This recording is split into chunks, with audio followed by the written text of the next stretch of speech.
we are going to go into a discussion now with you, the panelists, members of the panel, and also there are others who would want to give their observation here. The agreement is meant to prosper Africa. There are many issues that Africa is grappling with. Dr. Bola Akindele has talked about it. Rolake has also talked about it. But like I always say, where there are risks, where there are challenges, there are more opportunities. And we are going to look at it in that light, in spite of what we have heard that might be the blockages to the implementation of the agreement in Africa. How can we, African businesses, how can we, African SMEs, how can we, African governments, make it work? So I'm going to invite the three members of the panel, Dr. Ekse Owe, Rolake Akinkugbe Filani, Dr. Bola Akindele, and members of people who are present today. Please indicate by raising your hand on the chat so that I can call on you to either give your observation or your question.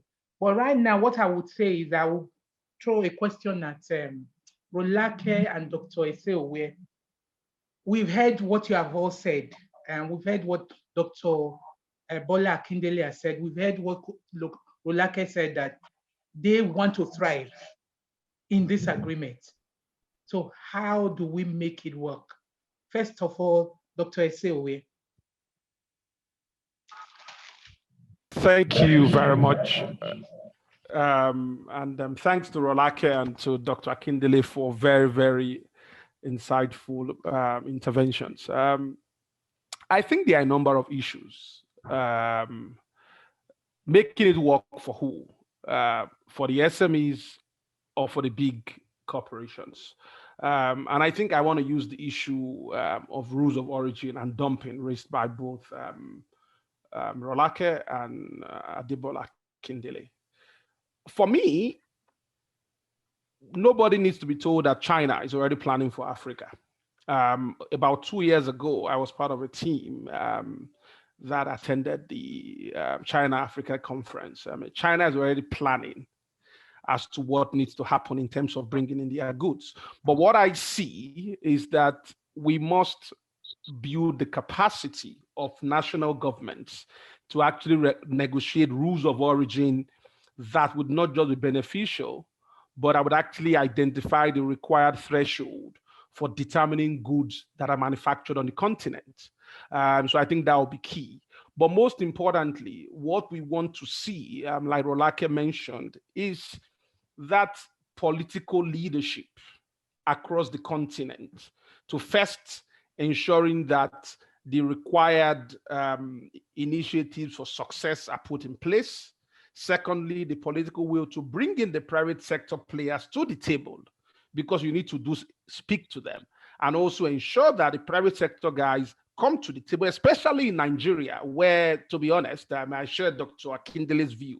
We have done a very, very, very poor job so far of not just negotiating the agreement, but in terms of preparing for implementation. So I believe that there's a lot of work to be done.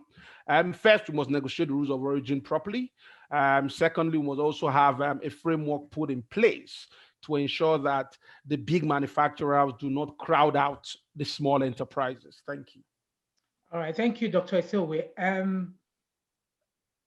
Rolake, Rolake, please, go on. Yeah, I hope you can hear me. I've had to change my system because I've been having electricity issues here. Okay. It's a state of our infrastructure. So I fully agree with what Ekse has said. I think those two are really important, the political will as well as the rule of origins. In fact, the rule of origins, I think that issue needs to be nipped in the bud from day one. But I would also add maybe a third angle, looking at the private sector. We know that the issues that will impact whether SME or corporations will depend on what sector you're in. So as we continue with the implementation and we have the various task forces in the country, it would be good for the government to dialogue with the private sector based on key sectors. So what do I mean by that? So the way agriculture will be impacted might be different from the way the ICT sector will be impacted. So it's really being able to dialogue with these private sector stakeholders by sector and articulate the issues that are topmost of their mind. So that we can then weigh that in light of what the agreement says. Because you'd be surprised how much you can glean from just having dialogue with the private sector. You know, you might realize, there's a key aspect that the agreement has not talked about that really will make a difference to agriculture, trade, or whatever. And then the second thing is, I would also like to see just real concerted effort at public awareness and education on AFTA.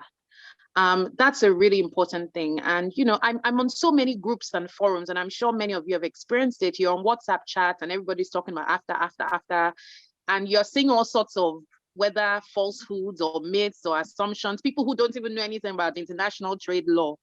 Me that I say, okay, I'm not a lawyer, trade lawyer, but maybe I have some sense of the key issues. I don't even contribute to the chats because I know this agreement is complex.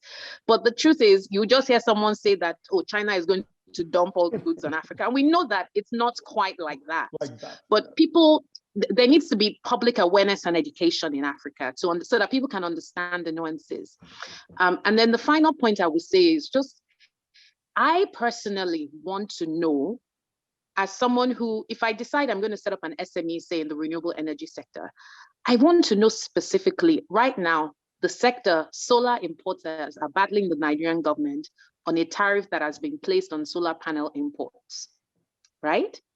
If that tariff persists, and I, as a solar developer, sees an opportunity to set up a business in Lusaka where I can import my panels from wherever or manufacture them somewhere in Africa, bring them into Lusaka, not face those tariffs, then I'm probably likely to divert my business to Lusaka.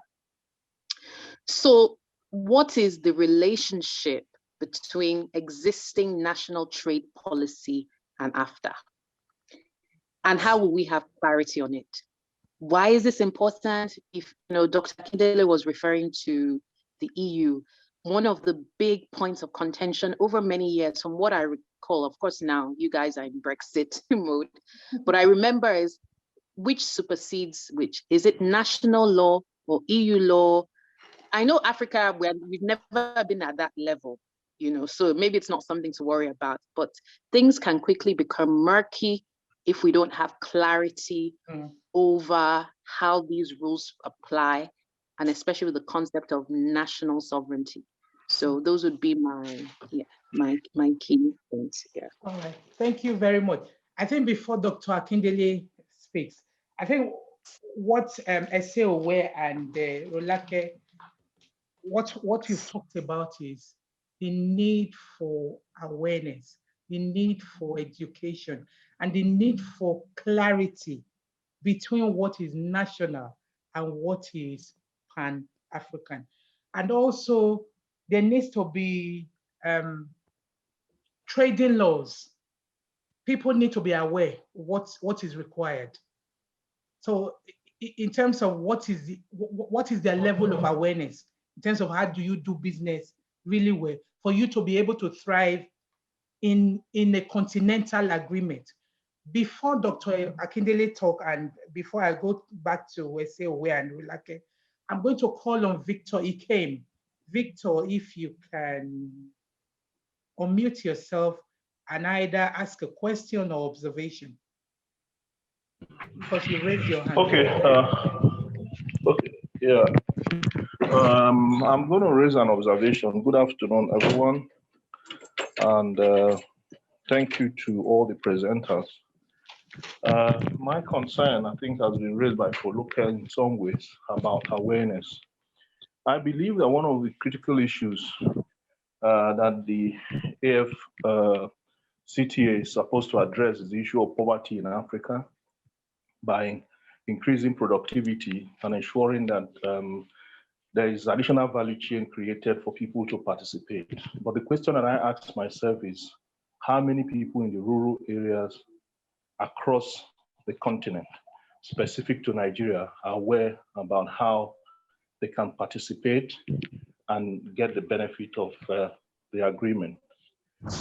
If you recall, China's development model, in which rural point of production or creation or productivity were created, so everybody participated in the whole lifting people out of poverty in China by, of course, leveraging on the trade policies that the government at the time put in place. The question for me is, how do we replicate such to ensure that we deal with the issue of poverty, which is very pervasive in Africa, especially around West and Central Africa or Sub-Saharan region. Now, it brings me to the point about awareness. What instruments are there in place to create enabling environment for people to be aware on how to participate and how they are supported to be part of the AFTA program? And at what levels are we creating these instruments to create awareness that is necessary for people to encourage people to participate? I think that's a point. Whether it's a question or a comment, I don't know, but I think that's what I think we should also pay attention to. Thank you. All right, thank you, Victor. I think what I would do is to get Dr. Akindele to address the issue of poverty alleviation. That one of the aims of the agreement is to reduce poverty or to help Africa to prosper. So I would ask Dr. Akindele to speak on that and on the other two issues for SA and one moment.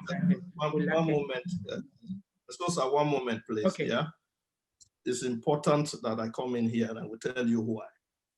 The question that Victor Nkem asked is very, very germane. We can talk about poverty and all those stuff. This is the question he asks is at the heart of what we do as Nigeria Magazine. This is the beginning of the process of enlightening and informing people, because you can't wait for government. Dr. Akindele can attest to this, Rolake can attest to it, even Dr. Esowe can attest to it, that what we do as private sector people, government don't have the capacity to do it. That's fact. And so it's important that we let our audience know that this is a part of the process of enlightenment. We're not going to wait for government. As a matter of fact, I know that even from other African countries, they're already making overtures to us to help them with the process, because it's an African-wide thing. So I needed to put that out, that watch the space. When we talk about rules of origin, having different, inviting stakeholders, it's a process. We can't cover everything in one day. This is just the beginning. And I'm sure when we get to the next stage, which is really about awareness creation, then we will have to let everyone know. But it's something we are not planning to do, but what we are already doing. It's just going to be what we do. So I hope, Victor, that you will keep in touch with us, and we have your details and others. Yeah, thank you. Thank you, KD, for saying that this is part of the awareness raising for us. Dr. Akindele. All right, thank you very much. Now, I will take the first question, the first issue of awareness and what we need to do, or what the Nigerian government, what the government needs to do. I want to remind everyone that the late Muammar Gaddafi, about a decade ago, when he was still all powerful and was running Libya as efficiently as it ever could be run. Just now we know that, because 2020 vision, what was it called? Hindsight. Now it's 2020 vision, because now know what it could have been, what it is now. Now, he had projected himself to take up the leadership role, some of this AU whole thing. And for someone that had that kind of, not only national interest, but even international, continental interest at that time, nobody was ever going to allow him to be successful with that. Nobody was going to lie down and let him be the the front runner in terms of who we are in Africa. That is what I'm saying that we have ignored in formulating policy.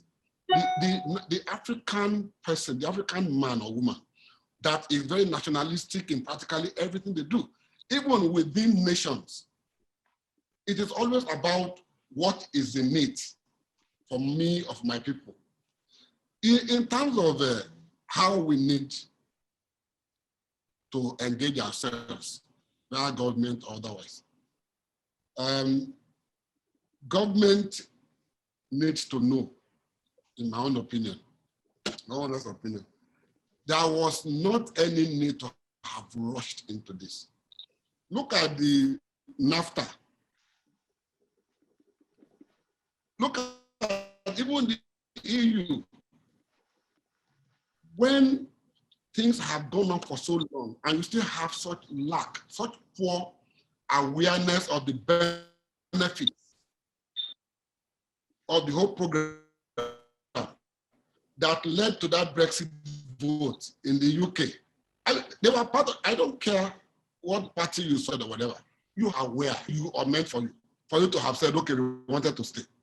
Well, they all rushed out. And again, hindsight, 2020, London wants to remain. This one wants to remain.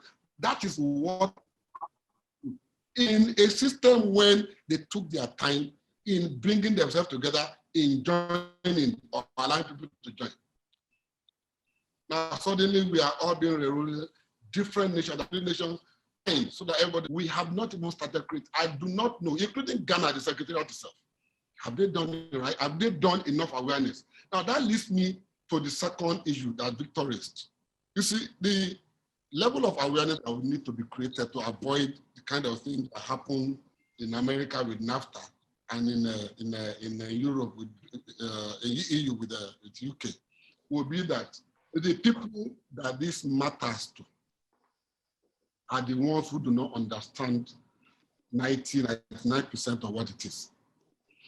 We may look at it and say it's difficult to actually be able to get across, to get through to all these people. The people who are actually the producers of what we should, yes, who are localized, who are located, who are domiciled in the areas that whether government or even private sector do not consider valuable enough or value creating enough to consider, exposing this kind of policy decisions to, are the ones I will have the opportunity of saying it's not benefiting us. In Nigeria, they may not have a lot of say. But the point is that when we have to come to how do we engage them?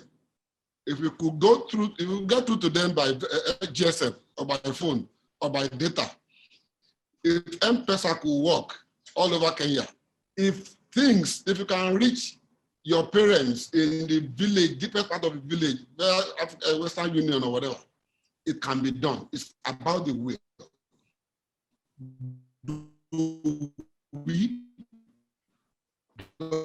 government have any interest in doing this? Look at it this way. The same government that said that we want to import vehicles. So let Innocent come up. Let all these other companies come up and start manufacturing vehicles. Suddenly it wakes up one day and says we are going to reduce it to import duty to 5%. What happens to all the investment in all that?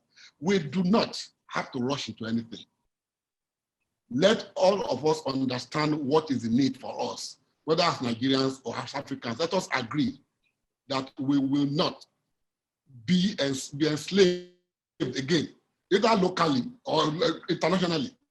Then we will be able to convince ourselves that we are on the right path. Why, if it took 40-something years for EU to even actually take root, and so many decades even for NAFTA, and they still have these issues. They are not eating issues. We are starting with issues that they are having after 40 years. Is it because we have learned from them? I don't think so. We are just rushing into it. Let us take our time, study it properly. Go back and do the policy, local policy, let it fit into the continental policy before you can say that we have our people, we are carrying all our people along. That is my response. Thank you, Dr. Akindele. Dr. Akindele, what he's saying is that it's happened. However, we have an agreement and we have to make it work. I will give an example of the EU and Brexit. Brexit has happened. trade is about advantages.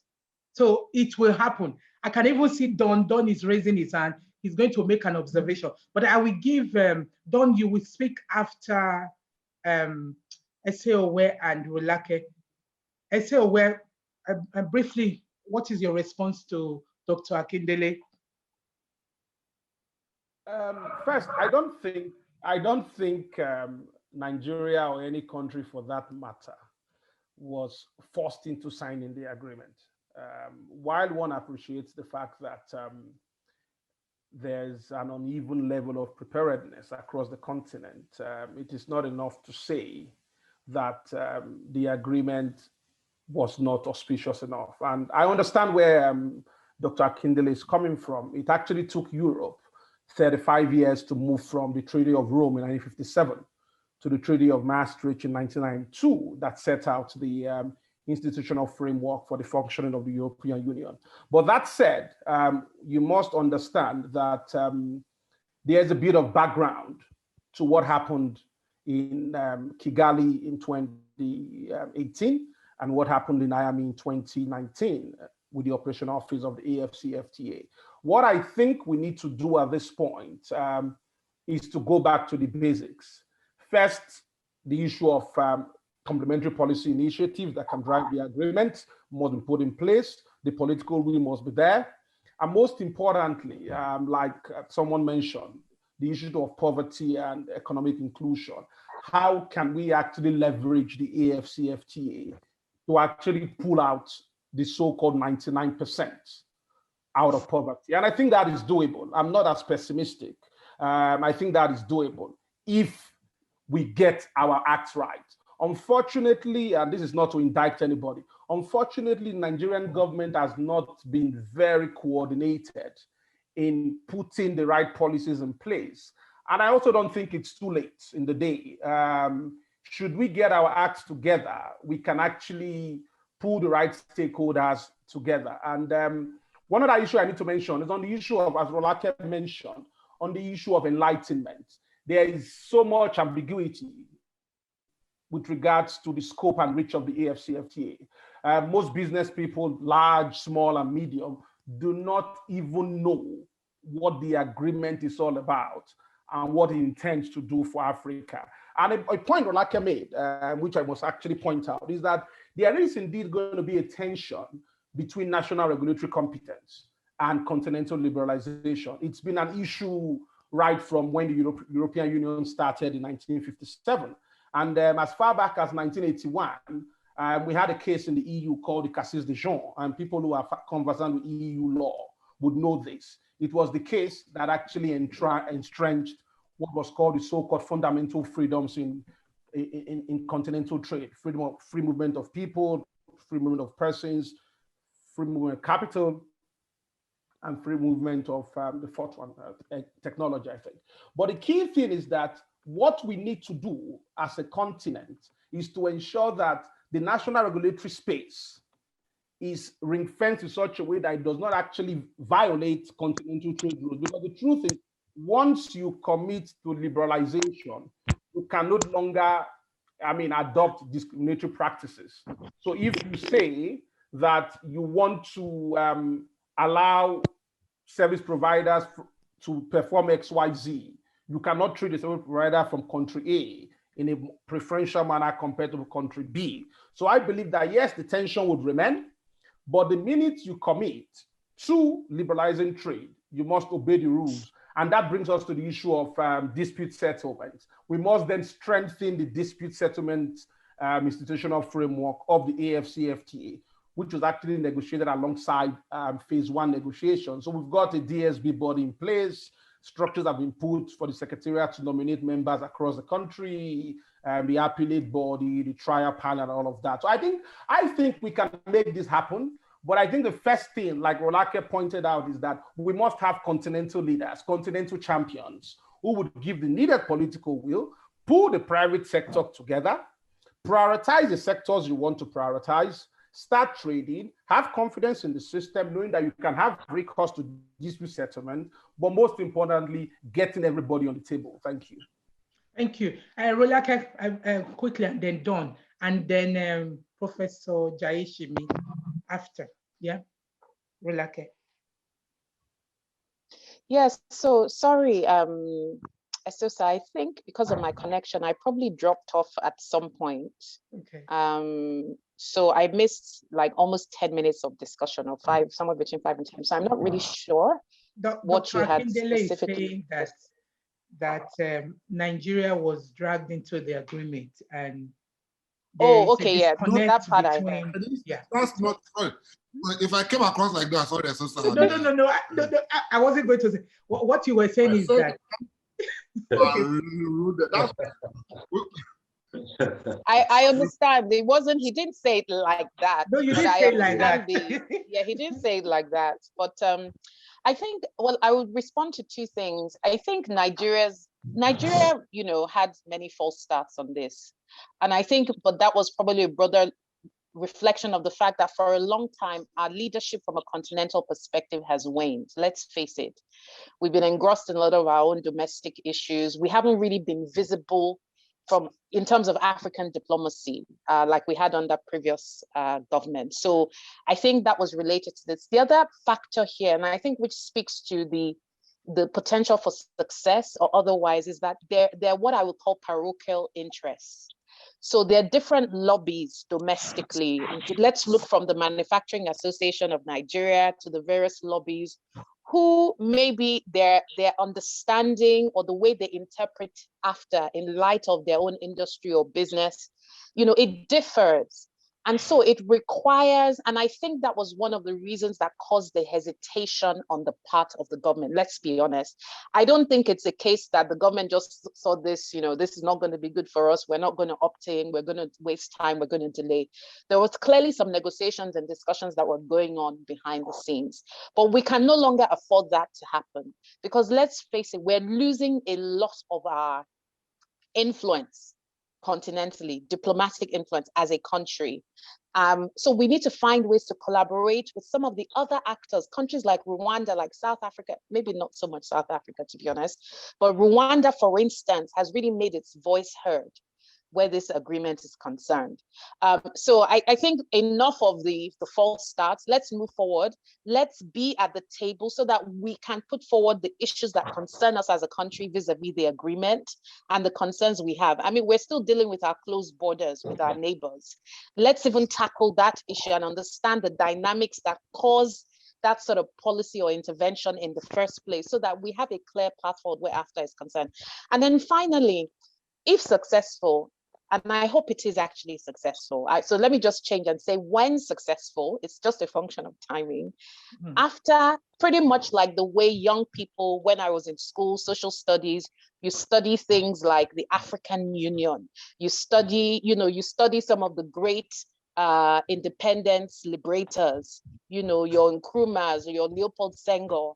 AfCFTA should become this monument in our history, in our economic history as a continent that is integrated into the syllabus, national syllabus. If you're studying business, if you're studying economics, even from primary school, from secondary school, the way the continent works in the 21st century should be integrated in the way we educate our kids, particularly if we want them to be business and industry savvy and to position them well for future leadership, whether at a national or regional level. So I think awareness, anyway, I'll leave that to the government to decide. There are ways the private sector can provide an advocacy role in that regard. But I think we should go that far in terms of thinking of awareness and education. Okay, thank you, Rolake. So mainstreaming, as Dr. Akindele said, as Ese Aware said, as Rolake has just talked about, Don is waiting. Don. Yes, can you hear me? Yes, we can. Can you hear me? Yes. Okay. Let me just first of all thank Dr. Akindele for taking the perspective that he has taken. I think it has made the discussion very interesting. As Esosa knows, I live, my business is located literally maybe 6 kilometers away from the Republic of Benin. So I'm very, very, very close to other West African countries. And when Nigeria first signed on to this, Dr. Akindele's view was exactly the way I felt. I'm like, why do these people want to run when they can't even crawl? Then as I began to think, I had a different view because I started to read the body language of the government. And I think there's an unspoken body language of the government to say, look, we know this thing is fundamentally sound.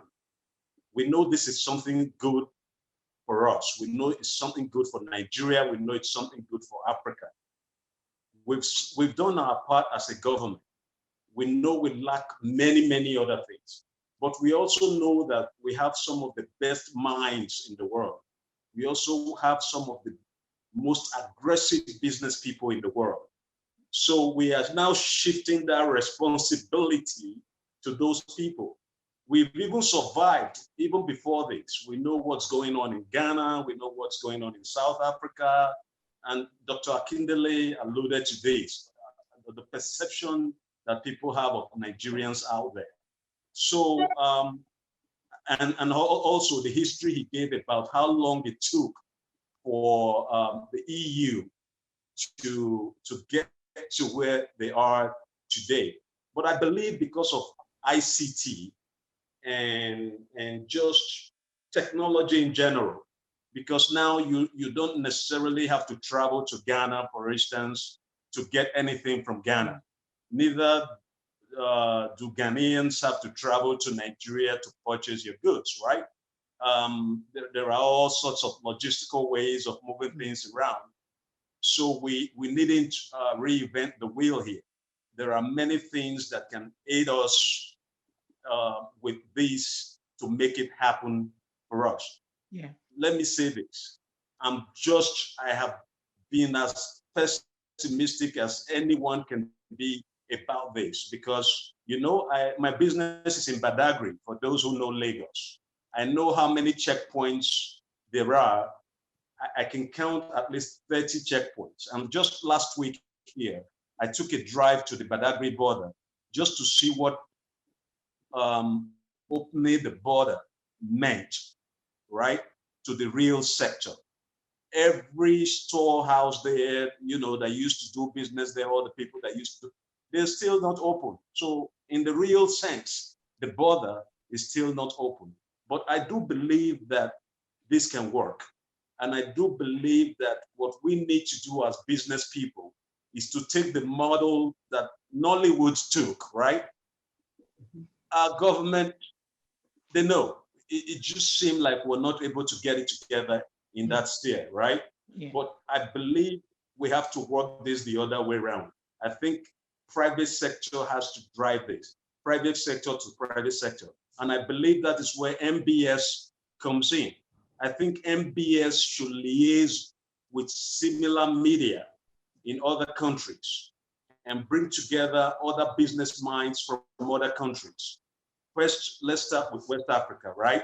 So Nigeria, Benin Republic, Togo, Ghana, Ivory Coast, etc. Then, you know, have a West African thing together. Let's bring in the East Africans. Let's bring in the South African business people. Basically, every businessman just wants to make money, right? I'm glad it says African free trade, right? It's free. You don't have to participate if you don't want to participate.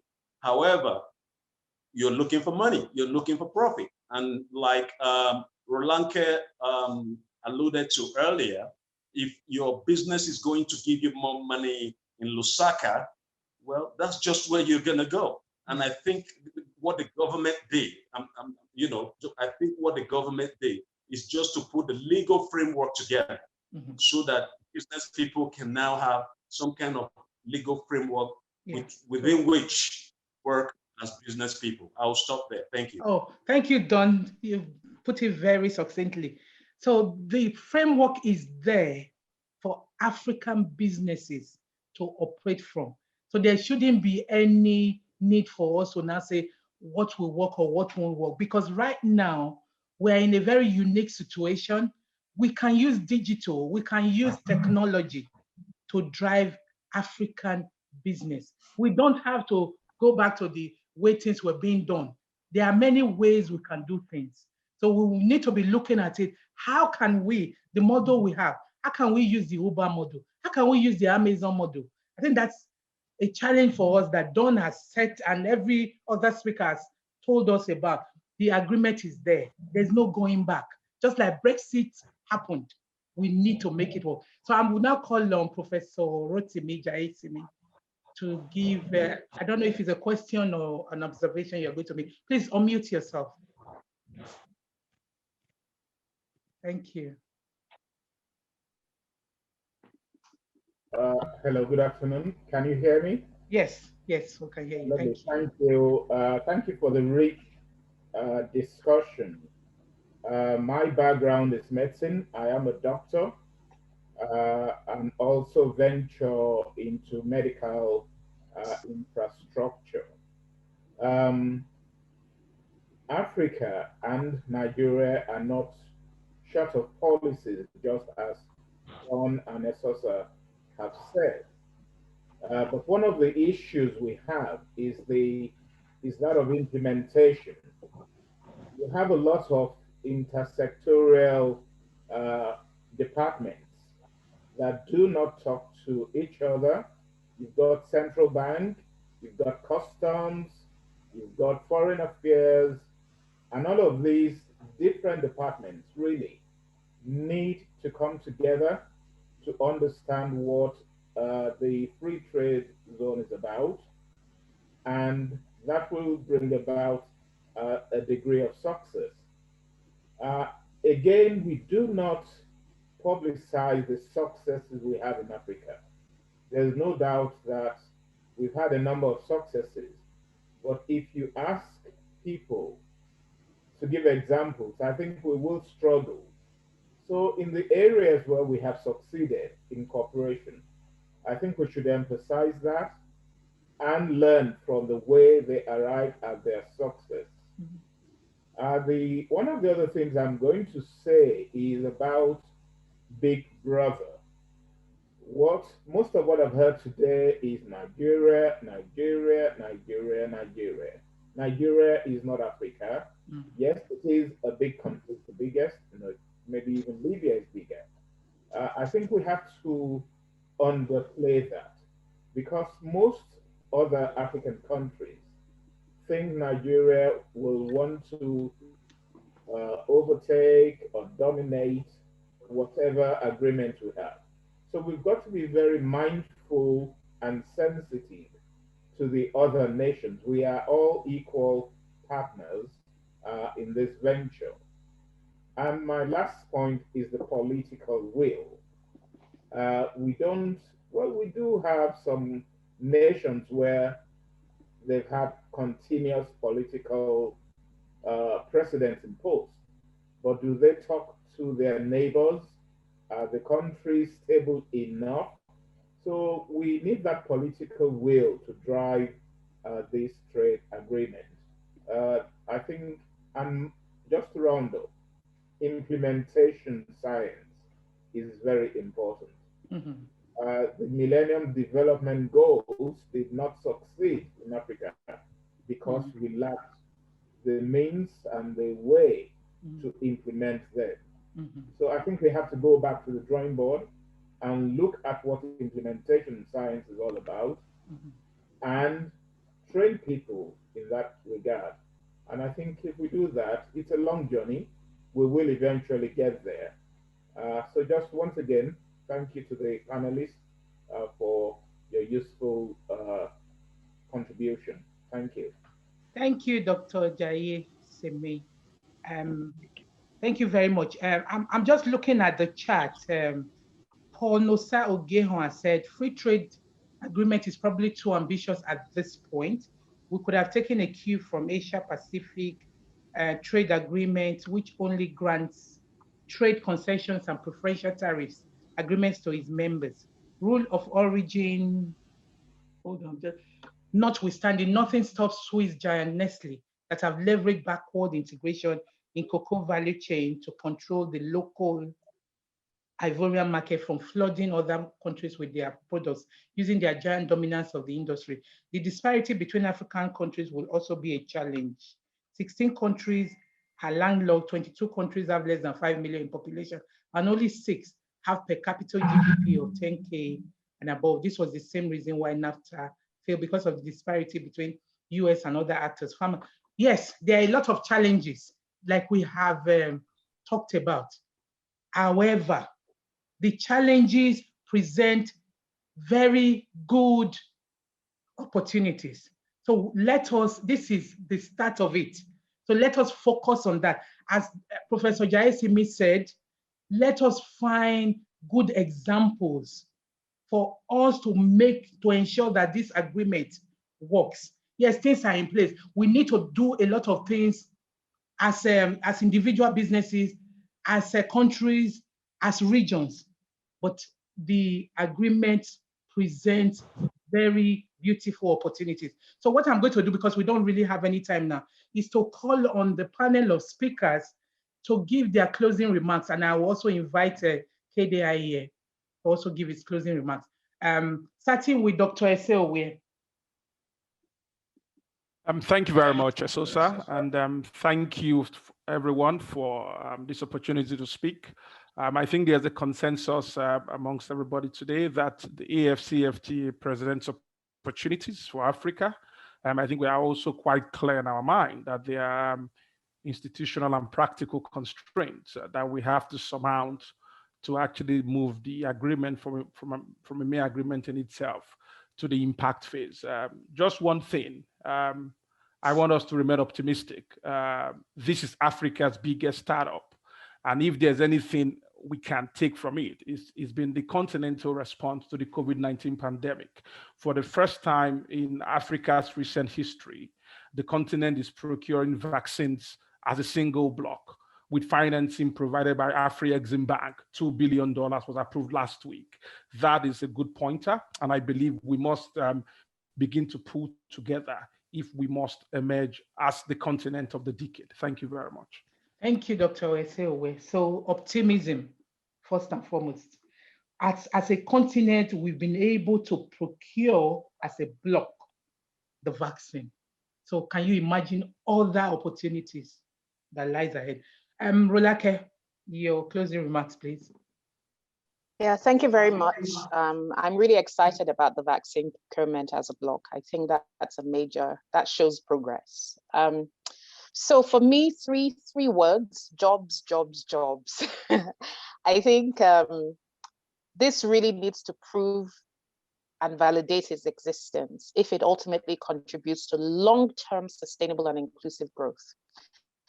But I think the exit of the UK from the EU, Brexit, provides a cautionary tale of what can happen if an overambitious policy does not have full national inclusive buy-in. I mean, look, it's not a direct point of comparison. There's so many reasons why the EU is different to Africa as a bloc.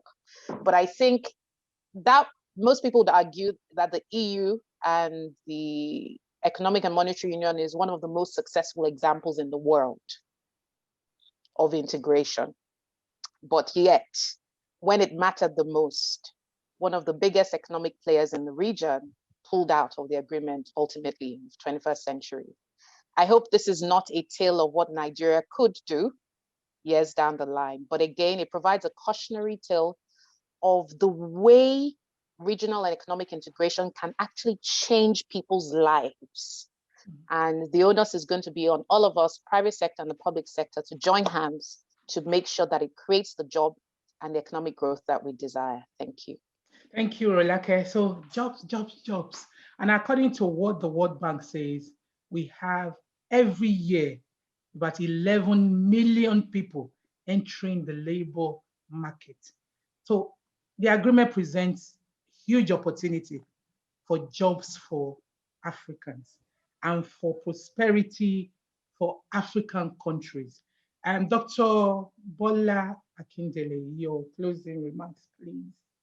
Thank you very much. And again, please pardon me for my outlook on this. It was a good one. It was a good one, Doctor. And it's from experience. And maybe eventually I will get, at some point in time, later in the future, to share what my experiences have been in trying to be a continental player, what the experience has been. But I would just say that I came here because I believe I was also going to learn from from the interactions that we get here. And I've seen a few, maybe lights at different ends of the tunnels, right? Somewhere in here. I am happy with the contribution of Don SA. We will eventually align.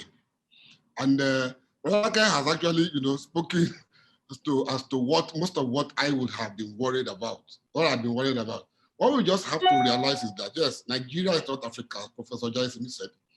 But Nigeria is, in terms of population, about 20% of Africa. In terms of GDP, it's even more than that. Now, whatever will fail, or whatever will succeed, in Nigeria will probably succeed anywhere else. I just want to appeal for us not to allow the policymakers, not just the Nigerian government, all the governments of the nations that are trying to come together, do not allow them to set low bars in terms of standardization. It is very key. It could be the make or break in terms of even being able to start before you start talking about how you want to engage the rural, people, the SMEs, in improving poverty or in alleviating poverty. We will get there.